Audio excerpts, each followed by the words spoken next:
वर्तमान त्याग और तपस्या में सेवा में नंबर 1 बनो। आज बाप दादा चारों ओर के, चाहे सम्मुख बैठे हैं चाहे दूर बैठे, दिल के समीप है, सबको तीन मुबारक दे रहे हैं। सबको तीन मुबारक दे रहे हैं। एक नव जीवन की मुबारक है, संगम की नए जीवन की मुबारक। दूसरी नव युग की मुबारक है, सतयुग नया युग होगा।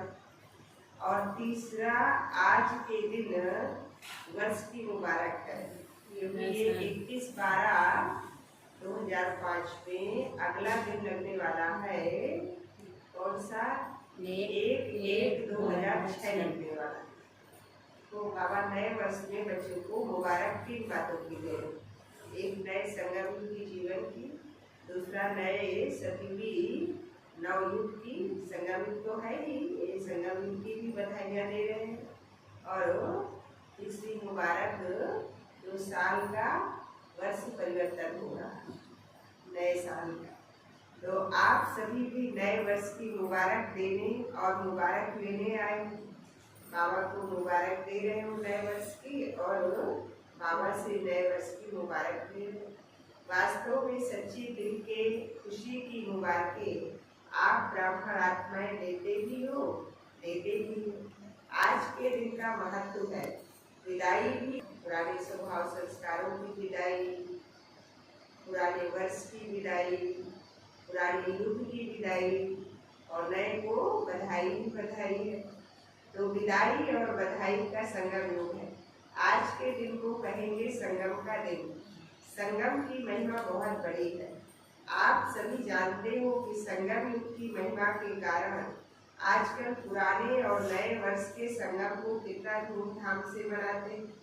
संगम युग की इतनी महिमा है, तो नए वर्ष और पुराने को खत्म करना है, पुराने को भूलना है। पुराना बीत रहा है, नया आ रहा है, इसका भी संगम।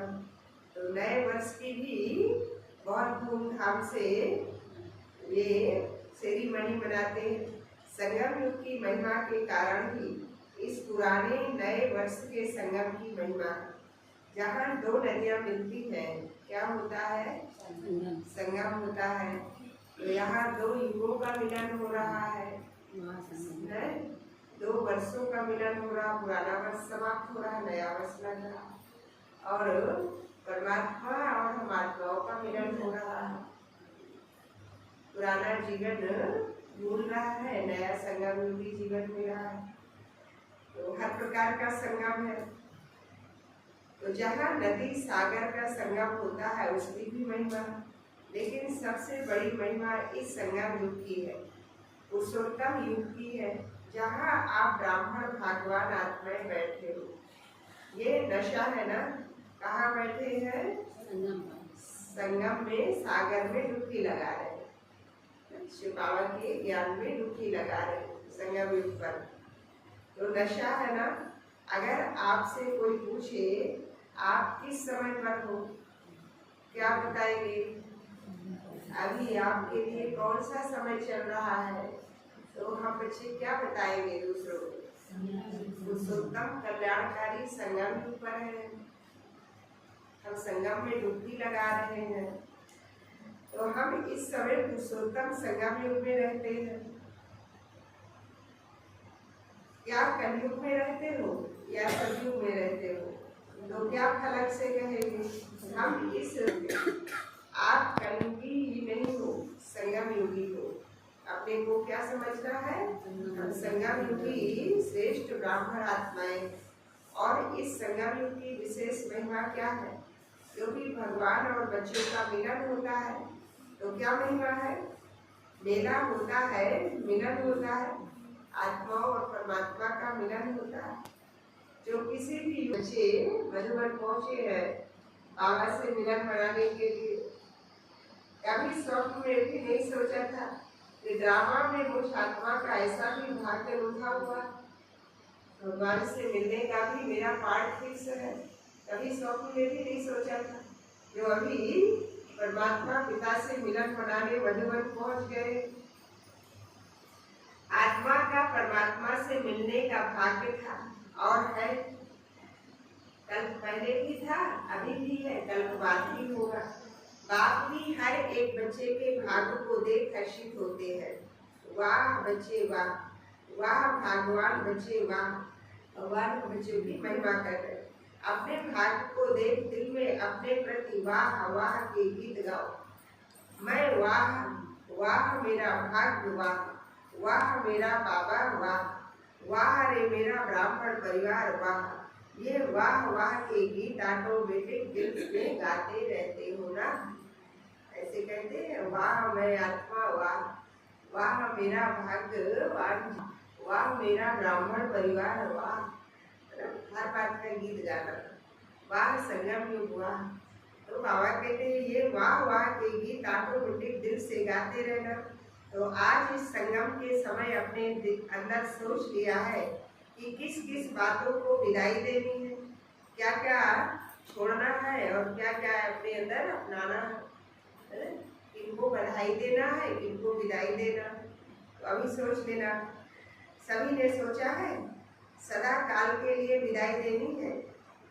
विदाई माने समाप्त करना है अवगुणों को, पुरानेपन को, क्योंकि सदा काल के लिए विदाई देने से आधा कल्प की बधाइयाँ मना सकेंगे। आधा कल्प बने सती त्रेता सुख का समय अनुभव करेंगे, सुखमय जीवन जिएंगे। ऐसी बधाई दो जो आपके चेहरे को देख जो भी आत्मा सामने आए वो भी बधाई प्राप्त कर खुश हो जाए। जो दिल से बधाई देते लेते हैं वो सदा ही कैसे दिखाई देते हैं, हर्षित दिखाई देते हैं, संगम युगी फरिश्ता दिखाई देंगे। आप बच्चे जब बधाई देंगे सबको और बधाई देंगे तो कैसे दिखाई देगा चेहरा, फरिश्ता स्वरूप स्थिति, लाइट माइट स्थिति। सभी का यही पुरुषार्थ है ना, ब्राह्मण सो फरिश्ता और फरिश्ता सो देवता। ये ब्राह्मण जीवन फरिश्ता बनने वाला, हर प्रकार की बातों से निश्चित रहकर पवित्र जीवन जीकर फरिश्ते बन की स्टेज में रहकर सबका कल्याण करते हुए अपनी कर्मातीत अवस्था को प्राप्त करके परम धाम वाली स्टेज को प्राप्त करना। और फिर नई सती की दुनिया में देवता वाली स्टेज मिल जाएगी तो फरिश्ता सो देवता बनना। हर एक को ऐसी महसूस ना हो हमारे स्वरूप को देखकर, फरिश्ता सो ब्राह्मण और फरिश्ता सो देवता। क्योंकि बाप को सब प्रकार के संकल्प व जो भी कुछ प्रवृत्ति का है, प्रवृत्ति माने पारिवारिक जीवन का कर्म का बोझ है वो दे दिया ना। बच्चों से बाबा पूछ रहे हैं, बाप को हर प्रकार के संकल्पों का बोझ, मन से समर्पण हो गए, बाबा ये परिवार भी आपका है, मेरा एक संकल्प भी अगर मन में क्रिएट होता है तो वो आपका विकल्प होगा। उस संकल्प में नई सती की दुनिया की स्थापना समाई हुई है। वैसे बाबा कहते हैं एक एक संकल्पों को, प्रवृत्ति के गृहस्थी के बोझ को बाप को दे दिया ना। बोझ दिया है या थोड़ा सा रह गया है, थोड़ा अपने पास भी रखे हुए हैं, कुछ अपनी जिंदगी की कोई चिंता अपने पास भी है, जिंदगी कर दी प्रभु आपके हवाले, जैसा आप चाहो वैसा इसको संभालो। ऐसे निश्चित रहना, अपने पास कुछ नहीं रखना मन में, क्योंकि थोड़ा भी बोझ फरिश्ता करने नहीं देगा। कोई थोड़ा सा भी वजन ले तो वो लाइट होकर के आपको बाहर पसारे खड़ा है, बच्चे दे दान तो छूटेगा, मुझे दे दो तो हल्के हो जाओगे। तो शरीर छूटने के बाद तेरा ही करते हैं, तेरा ही आज उनकी तेरा ही है। बाबा कहते जीते जी तेरा ही कहो।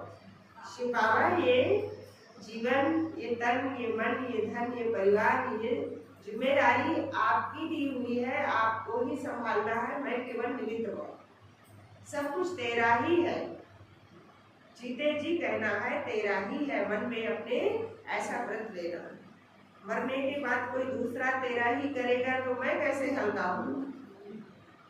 दूसरे लोग करते हैं ना, परिवार के लोग तेरा ही, तो वो एक संस्कार समझते हैं, परंतु वास्तव में आत्मा तब हल्की होकर के आगे बढ़ सके, निश्चिंत होकर के, हर प्रकार के हिसाब चुकतू करके, जब ईश्वर को जीते जी कह करके ये बात चले, प्रभु जो कुछ है तेरा ही है। उसका ही दिया हुआ तो है। वो समझते हैं बोझ दे दिया है, वो हाथ उठाओ, दे दिया है, देखना सोच के हाथ उठाना, बोझ दे दिया है, फिर ना ले लेना। अच्छा दे दिया है तो बहुत मुबारक। और जिन्होंने नहीं दिया है वो किस लिए रखा है? जिन्होंने बोझ नहीं दिया वो बोझ उठाने में बहुत माहिर है क्या? बहुत ताकतवर है क्या? कोई भी तरह की जिम्मेदारी, चिंता, परेशानी